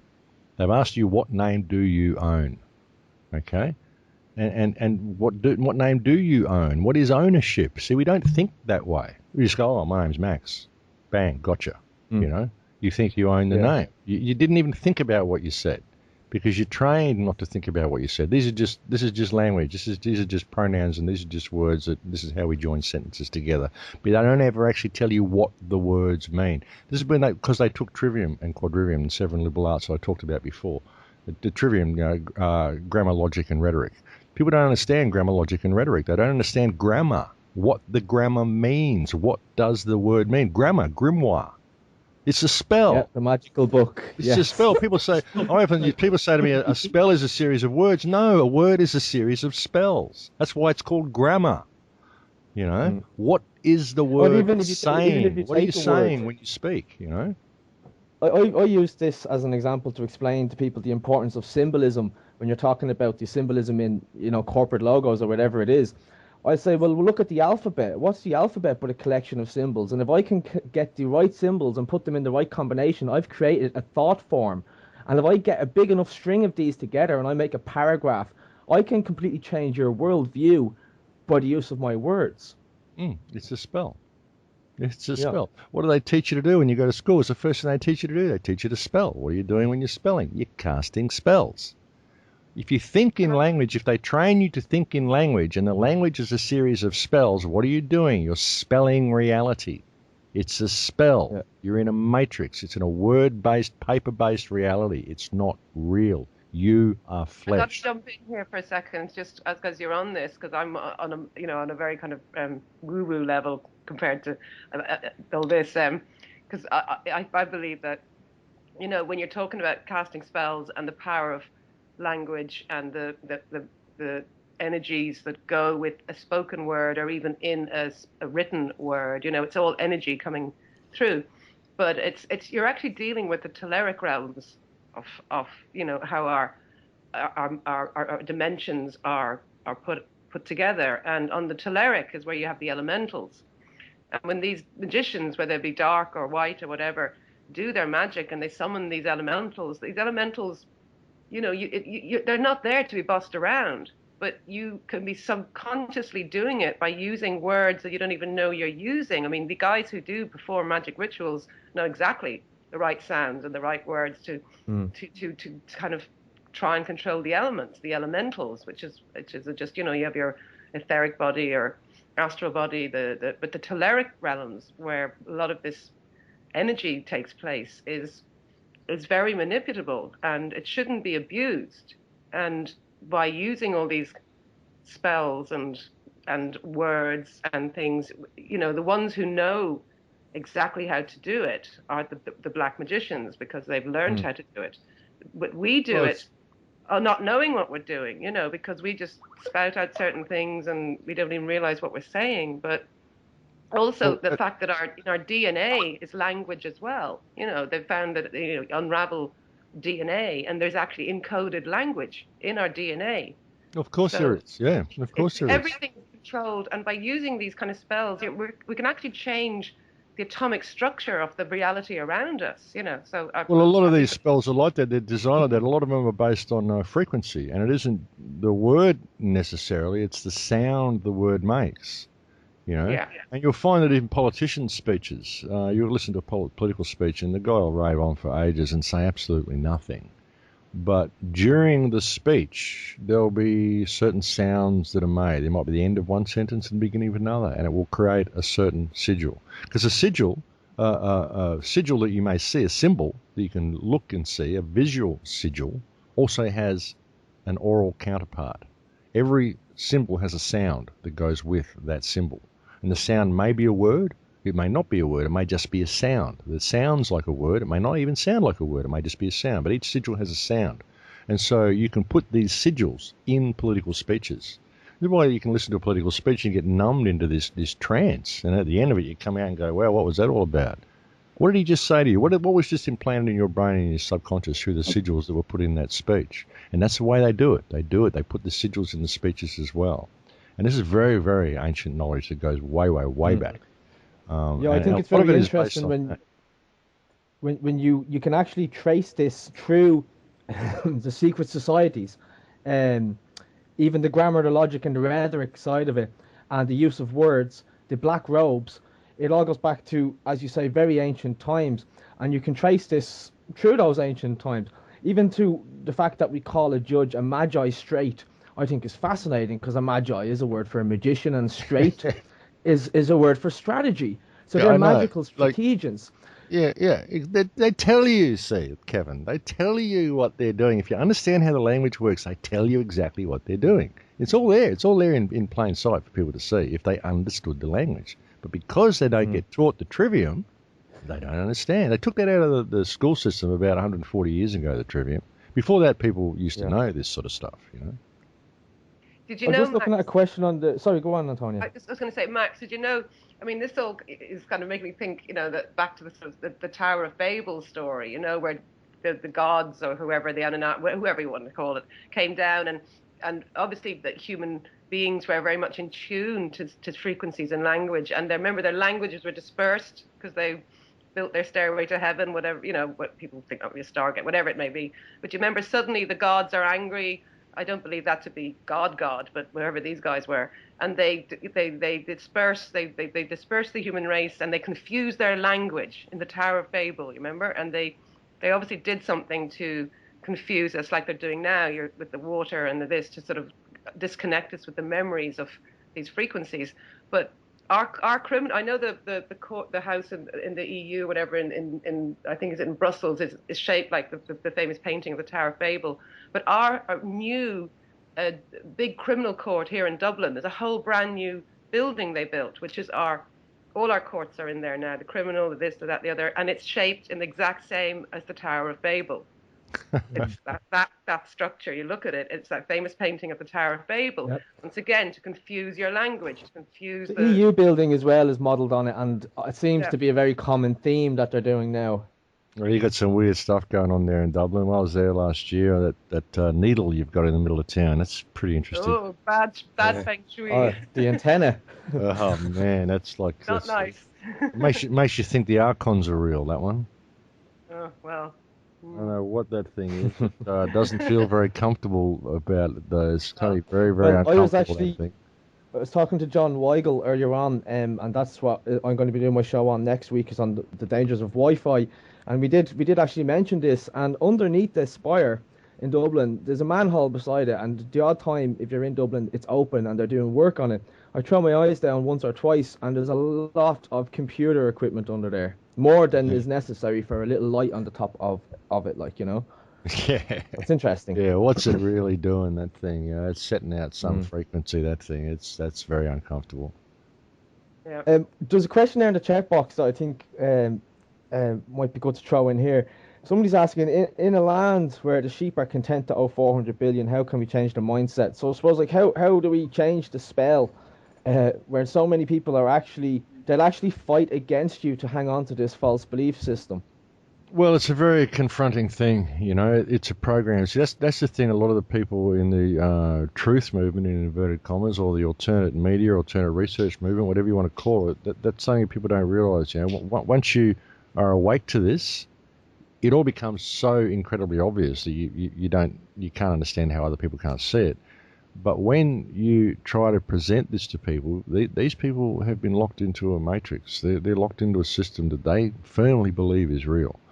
And when you bring the truth to them, what you're asking them to do is to put the rest of their life on hold. Put everything they believe to be true in the bin and look at reality. You're telling them the world is completely different to what they thought it was. And what you're telling them is that everything that they've done up to that point in their life has been completely and utterly meaningless because they've been looking at the world from the wrong perspective. This is an incredibly confronting thing for people, and they don't want to know, and they shut down completely. And once they shut down, if you present them information too fast and they reject the information and shut down, then you've closed them off, usually for good. You've got to be very gentle with people. I firmly believe the best thing to do to wake up your community is to lead by example in what you do, become a shining light in your community, be a pleasure to be around. Be the guy who's always happy, who's always positive, who's always putting his hand out and helping people. And people want to know why you're so happy, why you're so positive, why life is just not a stress to you. And, well, it's because I understand how reality works. And then you give them little bits of snippets of information. You give them half a cup. So then they can go and drink that half a cup, and they'll come back and they'll ask you to give them another half a cup. And then eventually they'll come back and they'll start telling you stuff that you already know. Because you've opened the doorway That's great for when that them. happens, isn't it? Yeah, and because you've opened the doorway for them and allowed them to discover things for themselves, because you can never tell anybody the truth. The truth can never be told. It has to be realized. And the best way to help people realize it is to give them a little bit of information and to lead by example in all that you do and help them discover the truth for themselves. That's the problem that a lot of people have. A lot of people see this system and they go into fear and they start screaming, you know, New World Order, you know, control, tyranny, on the street with a megaphone like Alex Jones. Just does not help. You've just gone straight into fear, and you're saying, and people are going, wow, this guy's terrified. I don't want to be like him. I don't even want to know what he knows, even if it's true. Hey, I'm happy. I don't want to go there, you know, because I don't want to function like that. I can't live my life in fear. And that's the problem with a lot of people. They wake up to this information, they go straight into fear, and then they don't know where to go from there. Because it is very, I mean, we have a lot to be concerned about. There is a lot to fear, really. You know, if we don't pay attention. But I think it's all opportunity. I think that people are waking up to it. More and more people are waking up all the time now. I mean, it's amazing. People are wandering around going, what is happening to the world? All you've got to do is provide the right information for these people to come across. That's why I've tried to do the shows the way I've done them, kept them very calm, very rational, very common sense, so that people who are just waking up can discover this information and they can find it to actually be empowering, because now they know what the problem is, they can start implementing the solution. And the solution is for you to rediscover yourself via all the mechanisms that I explained to you earlier. That's who you are. That's what you are. That's what everybody is. And once we do this, once you really understand what you are, you understand this is just a biological computer with a frequency that inhabits this computer, this vessel. You're just a frequency of consciousness inhabiting a vessel for the experience. And you're perfect. You're absolutely perfect. You may be imperfect in certain ways that this system looks at you. You may be imperfect as much as maybe you've got a cripple or whatever. You know, something's wrong. But you're perfect at having the experience that you're here to experience, because what you're here to do is to be you, obviously, because that's who you are. And no one can be you and look at the world from that perspective better than you. So why would you consider yourself to be anything but perfect? Because you're perfect at being you, and being you is what you came here to be, obviously, because that's who you are. You look at yourself like that, and then you start looking at everybody else like that. Where's the problem? Why would I possibly have a problem with these people? They're just another frequency of consciousness that comes from the same place I do that's inhabiting a different computer. Essentially, there's only one of us here, looking at the world from all these different perspectives. Where is the problem? Once you start looking at the world like that, then all of the barriers break down. You know, to me, that is the incredibly empowering, and that is how we change things. We change our perspective of who and what we are. We change our perspective of what other people are. And when you really discover yourself and respect yourself, then respect for others comes by default. Then the whole world changes in one day if we could just look at things from a different perspective. So it's got to come down to re-educating the people, you know. It really is one of the greatest acts of defiance, really, to feel love for yourself and feel love for other people. It the is. greatest act of defiance against the world system. They don't want you happy, and they don't want you feeling love for yourself and love for other people. You know, because love is the answer, isn't it? Exactly. Yeah. I know we all sound like hippies here, but the frequency of love, when it's all working well, it's the perfect frequency. You know? But really, I mean, you can look at it from that perspective that I've just offered, and there's a logical left brain perspective of who and what you are. For those people who are locked into that left brain system, well, there it is. I'll just give it to you in a logical way that really can stand up to there's no argument against what I just said. That's really just, I mean, how do you negate that? How do you deny any of that? That's true. That's what you are. That's what everybody is. So where's the problem? You know? And it's a very, very empowering perspective to have. And I know people that have changed their perspective of who and what they are to that, and really it's a matter of self-discovery. It isn't a matter of believing what I say. You know, just listen to it and think about it. You'll find that it resonates, and you'll go, wow, that's just, it's logical. It makes perfect sense. Of course that's who and what I am. Of course that's who and what everybody is. So where's the problem? All the problems that we have with each other are a result of this system. They're programs. This is a biological computer. You program it. You install programs into the computer. It has a cache. It has memory, all in the water. I was saying to someone a couple of months ago in an interview, they said about a clone. Do you think a clone would have a soul? And I said, well, if they cloned you, it would have to have your soul because it's a frequency. You are a frequency that comes from the surrounding field. If they created a biological computer from your DNA that was tuned to exactly the same frequency as your consciousness, that computer would have to be another version of you. Would it be exactly like you? Well, that depends on the programs that are installed in the computer along the way. Based on the influences it has, it may grow up like you, it may grow up completely different to you, depending on the programs that are installed in the computer along the way. You know what I mean? So when you look at it that way, it all makes sense, and you can understand why people are the way they are, why the world's the way it is, and you can see what the solution to it is. And that's what all of these problems are. All of these problems are presenting us with an opportunity to implement the solution, and the solution is to know yourself. Really know yourself. That's what it's all about. And that's where things like ayahuasca come in. That's why ayahuasca is so beneficial to people, because it's an internal thing that peels away the layers of your personality like an onion and shows you who you are. And that's what you need to know, because that's what you're here to do and to be and to discover. It's as if we can starve them out, you know, because they feed on our fear and they feed on our anger and despair. And so if we can starve them out, it's one way of making them, you know. That's a really good way of putting it, actually, Paul. Yeah. Yeah. Well, yeah, and it's fear-based mind control, the whole thing. Of course, they feed on our fear. It's all based on fear. There's fear of scarcity that money provides, so the fear of being judged by your peers poorly if you don't look a certain way or dress a certain way or have the latest exploding shoes, you know.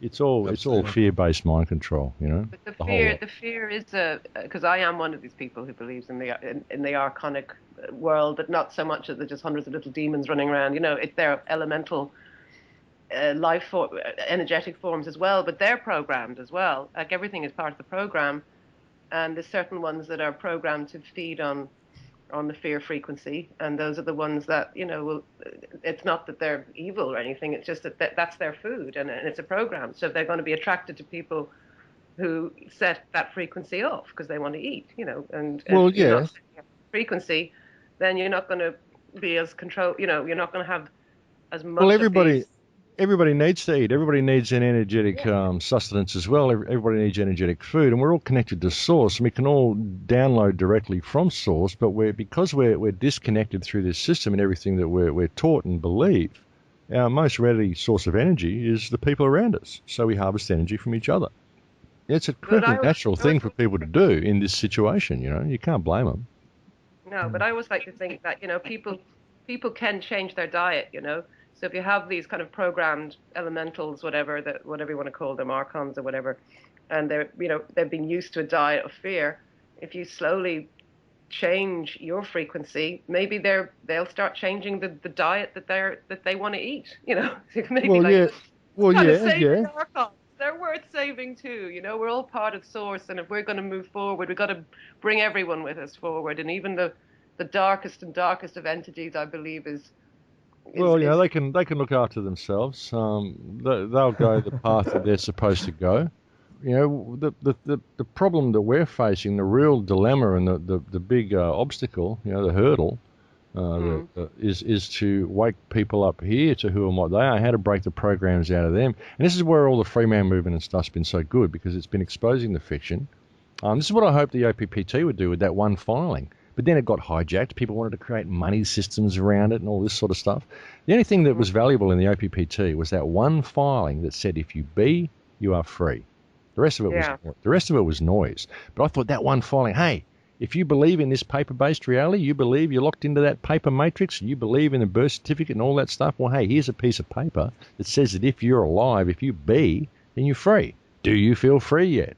How can I convince you that you're free, that it's a paper-based world? Well, here's a piece of paper that says you're free. It's even registered in their UCC system that they use to enslave you. It's in that system. It says you're free. Do you feel free yet?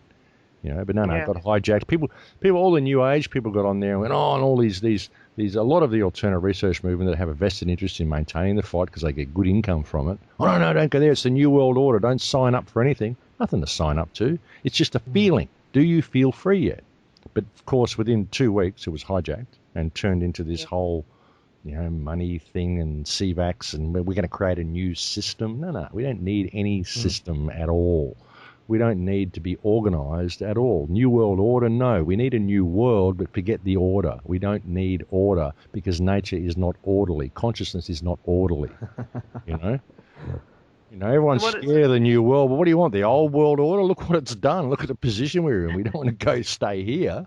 Everyone's scared of change. Everyone attacks anything that might bring about any unity or empowerment. It's, oh, no, it's the new world order. Oh, my God, it's a program. All these people are programmed, And so Max, there's another question in the chat there. Sorry, Anton, there's another question in the chat there, just that you mentioned money. What's your opinion on Bitcoin? Look, I don't know. It's just digital. I mean, I don't know. I haven't really looked at it. It's digital currency, though, isn't it? I don't really want digital currency. I want something I can pass around if I'm going to have currency at all. I mean, I don't keep anything in banks. I don't keep. Well, it's just a digital global currency, isn't it? What does that look like? Yeah. That thought has crossed my mind before, but I think with the Bitcoin, it's sort of like it can't be regulated or controlled or managed by government. So in that sense, it has the potential to completely negate government, because if I can exchange with you without having to go through a middleman, well, that's great. That's pretty much taking the power away, Well, if you exchange with me, you send me a Bitcoin, I want to be able to go to a machine and pull that Bitcoin out and get some paper that I can then go and buy something with, because I'm not going to go and buy from the shop using a plastic card that's attached to a digital account. I've never bought anything on a card, and I never ever will. I have a card, but I use it to draw cash out of an ATM so I can go and buy things. If I can do that with Bitcoin, I'm happy to use it. But if I have to buy something digitally, which leaves a digital paper trail for people to know what I'm doing and send me advertising and all the stuff they do, and I don't want to use it. How do I go to a bank and draw out Bitcoin and go to a shop and buy a loaf of bread with it? That's what I want to know. I'm just seeing there as well in the chat that they have Bitcoin ATMs now. Okay, well, there you go. So I think you've just answered my question. But I think you're right to have that what's the word, like sort of skepticism about it, because I had it myself. I look at it and I go, this is global currency. But on further analysis, it seems to be one for the people. Well, it's good if it is. If it is, good luck to it. I mean, hopefully maybe it'll be a transitional currency that we can use to a situation where we need no currency. Max, what do you think of this whole supposed whether it's happening or not. Yes, it is. No, it's not. Who it is, who it isn't. The whole global reset that's supposedly rumbling about to be happening. Theatre for the masses. Just wait. Something's about to happen. Look out. Just wait. Don't do anything. It's all about to change. Disclosure's coming. It's imminent. It's all imminent. Everything's imminent. Going to be a change. Don't do anything. Sit back. Just wait. That's what all these things are about. And what about the whole Dino thing? What Look, you know, maybe maybe it'll come back on. I mean, to me, money is fiction. Money is there to provide scarcity. If money's involved with the central banking system, then whatever it is, it's of no interest to me. It's all fraud. That's fair enough. Yeah. A lot of it is theatre. To me, it's just all theatre. To me, the economic system of this planet is fiction. It exists on paper. It's numbers on a screen. We've got a planet here. People are so in such belief that the economic system is real that they will use this system to prop it up, and they'll keep wanting to prop it up, and they'll keep going and keep exploiting this planet until it looks like the moon. And then once there's everybody's dead and the whole planet's dead and there's 5 or 6 guys left here, they'll be going, my God, we've got to go and find another planet to exploit because I still owe money to the bank. You know? That's the mentality of these people. To me, it's all fiction. Whatever it is, I don't care. Doesn't affect me. I just do what I do, and I use money because I'm forced to. I say, yeah, bring it all down, crash the whole system. I have nothing to fear from the impending crash of the global slavery system. You know, I really don't care about the whole monetary system.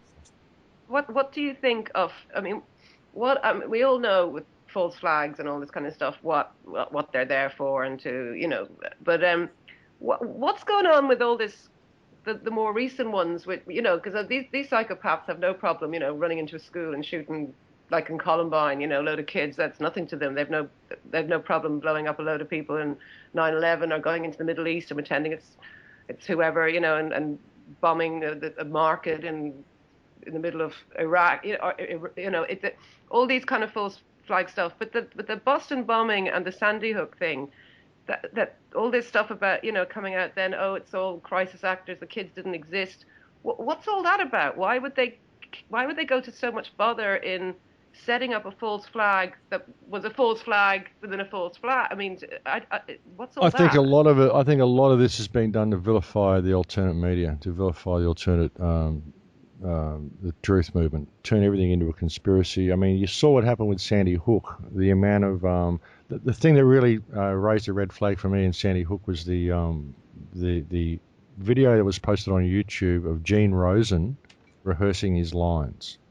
Remember Gene Rosen, the friendly old man who took the children in? There was so much wrong with that interview that he gave because of where he was, and how would he have not known this was going on, and all this sort of stuff. Why would the kids have gone to his houses? And then the video of him rehearsing his lines, all this stuff. There's so much wrong with that. Who put that online? How did that get online? Why does that video exist? It's there to raise all these red flags in the truth community so that he's going to start getting hate mail. All the kids' parents are starting to get hate mail, all from truthers, right? Half of them are probably CIA agents. I mean, just doing it, but they've created this situation to vilify the truth movement. We've just had laws come in here in Queensland, Australia, where more than 3 people gathered in a group can be classed as a gang and arrested, and possibly even prosecuted under terrorist charges. This is to protect the citizens from bikie gangs. If you look at the legislation, it doesn't say anything about bikie gangs in the legislation. All it says is groups of more than 3 people. So this is all part and parcel with the same thing. It's all to vilify the alternate research community. The whole Boston bombing thing, these guys were truthers, weren't they? The whole the Sandy Hook thing, the guy's mother was a truther, It's all designed. It's all designed to make people like us, people who question the system, make us out to be. We're obviously people who are dissenters. We're against the government. We're trying to rock the boat. We're unstable. We're likely to go and blow people up. That's what this is about. Because remember that video they sent of that father supposedly who'd lost his daughters, and he's kind of laughing before he knows he's on camera, and then he does this actory bit, like going into role, and then pretends to be all sad. But yeah, exactly. That was released on purpose. And you're thinking, why? And then they set up all these pages looking for donations to the victims, but they purposely kind of did it a day before so that everyone would go, "Oh my God, look, that was set up a day before." Yeah, it was set up to be an obvious conspiracy. Say the kids didn't exist, and then we all look like Egypt. Yeah, it was set up to be an obvious conspiracy, obviously done. There was so much to that was uncomfortable. Sandy Hook was absolutely set up to vilify the truth movement. I'm absolutely convinced of it. Not just to take the guns. I mean, that's part of it. They want to take the guns from the American people. But they really want to vilify anybody who's speaking out against the government, anybody who can see through this system. They want to paint you as a nut. And the best way to do that is to look what these people are doing. They're ringing up and they're abusing parents who've just had their children killed. That's how unstable these truth people are. That poor old man who saved these children, this man's getting thousands upon thousands of phone calls and emails, hate mail from these truthers to think that, all these poor children, I mean, how could these truthers, you can see it. It's fiction. It's theatre. It's been constructed this way. And the Boston bombing, the marathon bombing, I mean, this is obviously set up the same way as well. And to use normal household kitchen appliances. Oh, yeah, we can come into your house. Yeah, you got a pressure cooker. A terrorist. And get you for anything they want to get you for, Tapping your phone records, all this, the NSA stuff. I mean, and now even with what they want to do to Snowden, they want to put him in jail. One guy said he deserves to be executed. He reported a crime. He exposed criminal activity of the United States government. Why isn't anybody questioning that? Why hasn't Obama been put in jail for killing 11 people in Pakistan a couple of weeks ago? 11 party, a whole wedding party. Why hasn't he been put in jail for that? Why has he been put in jail for threatening to go and attack Syria? What did he say? It's not going to be an act of war. It'll just be a limited strike, no boots on the ground. Yeah, right. What you mean exactly what the Japanese did in Pearl Harbor? No problem. Why did you consider Pearl Harbor an act of war if that's what you've been doing to every country ever since? America is the terrorist of the world. The United States is the global terrorist of the world. They've caused so much problem and so much war, and not the people, but the government. And the government is controlled by European banking cartels. The whole thing's theatre. Do you think Obama actually has any say in any of that? He's a puppet. He's a mouthpiece, but he's obviously corrupt. Otherwise, he wouldn't be in the position that he's in. He wouldn't be doing it. I mean, would you do that? Would I do that? Nah. You kill me. Kill my family. Not doing it. Sorry, not going to do it. I won't be your mouthpiece. You put me in there, I'll bring the whole system down. I'll do the right thing. Oh no, your hands are tied. This and that. You can't. Rubbish. You're as corrupt as the rest of them. There's a lot of stuff online by people who think that I'm trying to put it in the right way, that he's actually on board, but he's going from the inside, and these NSA acts and everything about cessation of your property and your whatever in a state of emergency is all been put in place to actually take down the cabal, and it's a plan within a plan. No. This is all these people saying, look, there's people in there. You don't have to do anything. It's all good. Just sit. Just wait. It's imminent. It's coming. Yeah. It's all good. Remember, just sit. No, it's all good. Don't rock the boat. We're doing it. We're taking care of you. It's all good. Rubbish. Yeah. Rubbish. It's theatre. Wake up to yourselves. It's theatre. Remember who and what you are. Stand up and hold your public trustees accountable, and let's take the world in a different direction. Let's do it today. Let's do it now. Let's stand up and ask these people for proof of claim that they have right of ownership over us. Let's ask them let's point out to them that they're public trustees that we employ to manage our infrastructure for us, and get them to explain to us, get them to show cause why they should not be prosecuted for human rights violations simply because of the state of the planet that we're living in. If you've got one person in your country in a state of hardship due to legislation that's been imposed by your government, that government needs to show cause why it should be held for human rights abuses. That's the bottom line. Show me right now and we can move forward. If you can't show me this proof of claim, then we'll take you to an international tribunal and we'll have you tried. That's the position we need to take. We need to start respecting each other and stop letting these public trustees that we employ destroy this world because we believe what they write on their stupid pieces of paper is real. It's all fiction. Wake up to yourselves, people. We've got to fix this planet, because if we don't, we're not going to have a planet, because you're all locked into a dream. You all believe these public trustees have power over you because you don't know who you are, because they've taught you that you're nobody. Well, where did you get that idea? Is it your idea, or is it an idea that's been put in your head? Think about who you are, people.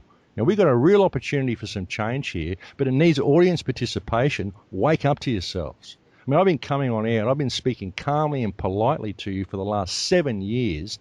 Are you listening to a word that I've been saying? Because we've got a serious situation here. That's my attitude towards the whole thing, guys. Here. Absolutely, yeah. And Kevin, is there way? I know, is there ways that we can? I know that with the DDI and people like that here, they're trying their best to take our governments to court over these issues, to international court.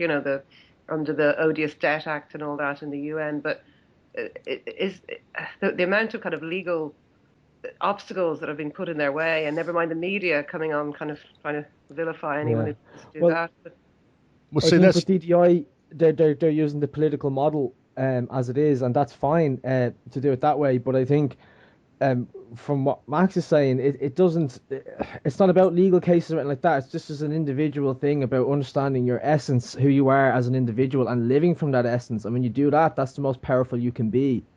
Exactly. There is no remedy to be found in their system. Anywhere in their system, the only remedy to be found is in you, knowing who and what you are and standing in the power of your flesh. Do not take a backward step to these people and ask them to show you proof of claim for anything that they're claiming. Ask them to show cause why they shouldn't be held in breach of trust. But you can't. One person standing up and doing this, you'll get taken out. This is why I've spent so much focus on building community, breaking down the barriers between you and your neighbours. You've got to be a shining light. You've got to be leading by example in all that you do. You've got to be building strong ties with your community around you, because you need to stand together. If you had one city stand up and do this and approach it from this attitude, you could change that city in one day, because the politicians in the legal system have nowhere to go. If you present the arguments that I presented to you today, where can they go from those arguments? They can go nowhere, because what you've laid on the table is completely and utter common sense for all to see, and all you're asking for is an explanation. All you're asking for is accountability. You're not making demands. You're not making accusations. You're simply asking them to please explain. Okay? Yeah. They have nowhere to go from there. If we did that, it's game over. That's the last thing they want. This is why you've got to break down these barriers that you've got with your community, because they're all fiction. They're programs, social barriers, economic barriers. This guy looks the wrong way, dresses the wrong way, he listens to the wrong music, he votes for the wrong political party. All this, it's rubbish, it's bullshit. I've got a bigger front door than him, I'm a better man than him. What is this rubbish that's fed to us? I've got more stuff than you, so I'm a better person than you. We base our lives on this economic model and this social hierarchical model, and it's all fiction. It's there completely and utterly to divide us. And the people that are controlling us, this is a handful of people. The only reason they control us is because they work together as one united thing, where they keep society divided. There's the key. There's the solution right there. And like I've said, 3% of the world are born psychopaths, but 8% of the world are born where they can't be programmed. They're awake. We don't need everybody to change the world. We only need that 8% to stand up and make a difference, because we can do it. All we have to do is make a difference in a public enough way, speak out eloquently. We can make a difference. We can do it. We don't need everybody to stand with us. We just need the people who are awake to approach things in the right way, and we can change the world. And I think we can do it this year. So let's get on board and do it. I think 2014 is the year for us. I think this is the year we've been waiting for. I don't know why, I can't put my finger on it, but there's something deep inside me that is telling me 2014 is definitely the year of change. And there's that quote always pops out in my head when I'm having these sort of conversations: never underestimate the power of a small group of people to change the world. In fact, it's the only thing that ever has. Exactly. So this is what the Full Circle Project's all about, Kev. This is what I want to do, is create a platform to bring all of these people, all this stuff in. It's just, that's all it is really. It's a platform that people can use to get this movement started, because this movement is really a movement that is not a movement, it's simply an idea whose time has come. And that's what we have to do. Max, is it on your website? How do we get info? There is a link. There's a link. If you go to thecrowhouse.com, you'll see a link to the Full Circle Project. The Full Circle website is fullcirclenow.net. It's a very, very basic website at the moment. All I've got there is 3 pages and a place where people can contribute, because we need to raise a fund. We've got to get enough funding so that we can fund local initiatives and workshops in every community around the planet if we can. And I want to start buying back threatened sections of Amazon jungle. We've got to save the jungle. We've got to save this place. And I think that if we could Start a movement whereby we can buy like 1,000 acres to start with or something like that of Amazon that's under threat. We can say, look what we just did. Look what we did. We saved the Amazon ourselves. The companies aren't doing it. The governments aren't doing it. So we, the people, will buy it and put it in trust for ourselves. We can do this. We can make a start there. We can say, look what we just did, and it will inspire people to get on board and to make a difference. So that's what the Full Circle Project's all about. It's still in its infancy. There's a forum there you can go and sign up to and just look, okay, I'm in this area. Who else is in this area? Let's network. Let's get local groups in all of our communities together.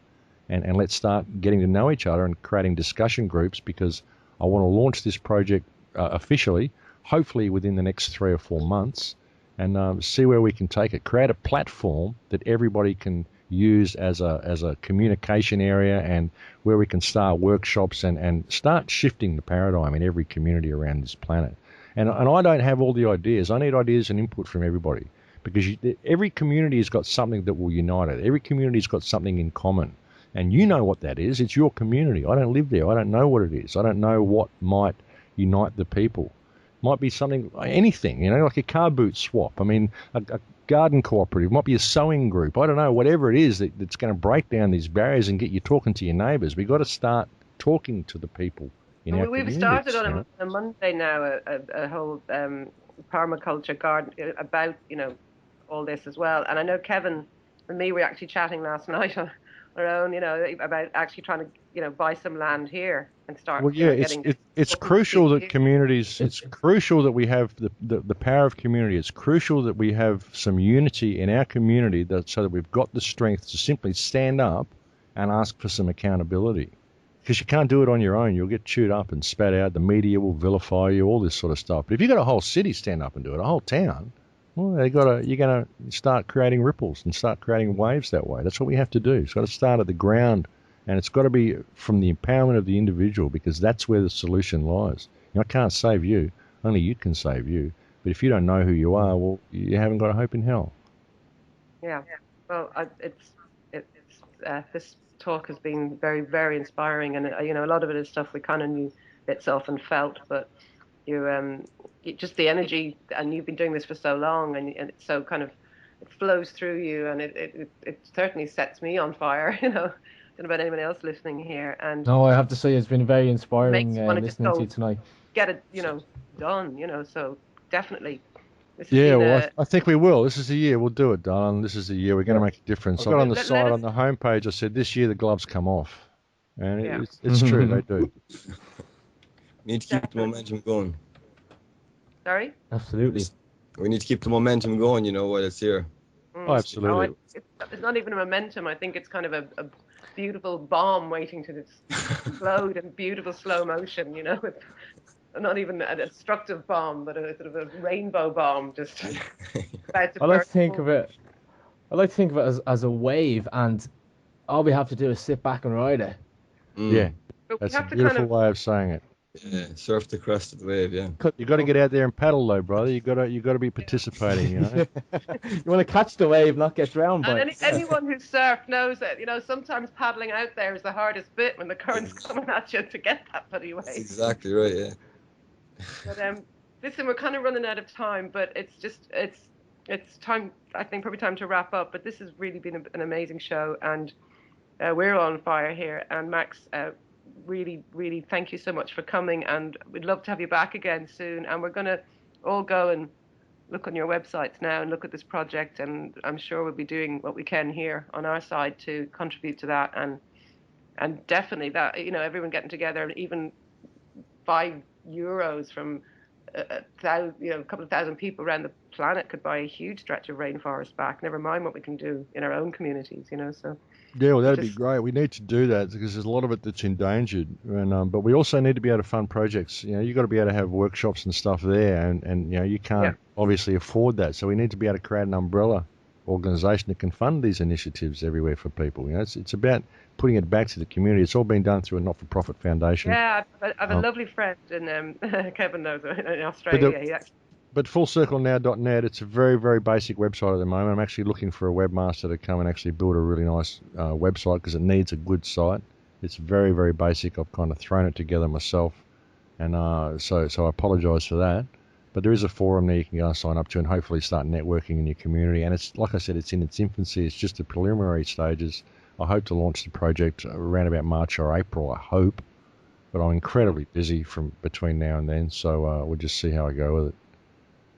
Yeah, well, I was just saying that before that, I have another friend that lives in Australia, but he was just saying himself that, you know, when all this starts coming into be, that he wants to go to kind of Africa and start, you know, funneling money into just sports projects for you know, young kids in regions that, you know, that, but you know, so people are looking outside the not just changing the reality that's right in front of us, which we have to do, and changing the whole matrix, but then, you know, not just, you know, sitting with your little vegetable patch and, you know, you're growing your own trees and vegetables and you have your goats, whatever, but then start getting out and going, yeah, now what can I do? Where can I go and help? You know, where can I help other communities? You know, so it's this project of yours sounds brilliant. So I'm probably waffling off now. So I better. It's very exciting times. It is. It is. I think this is the year that we're going to make a difference. I really do. But people have to participate. I mean, it's going to take people getting on board, and so that's what I really hope to see. Well, hopefully we can work together throughout the year as well, Max. Oh, for sure. Happy to come on anytime, guys. Okay. Well, listen. This is I'm just now buzzing. I was a bit sort of sleepy earlier on, and I'm on fire now. So we're going to wrap it up. And I'm once again thanking you very much, Max, and thank you, Paul, and thank you, Kevin. And thank you very much yourself. We'll be in touch, Max. Thank you Not so a problem. much. Pleasure to be on. Thank you very much for asking me. All right, and have a lovely day. Sorry to get you up so early. Yeah. That's all right. It's good for me. Bye, Max. See you, Max.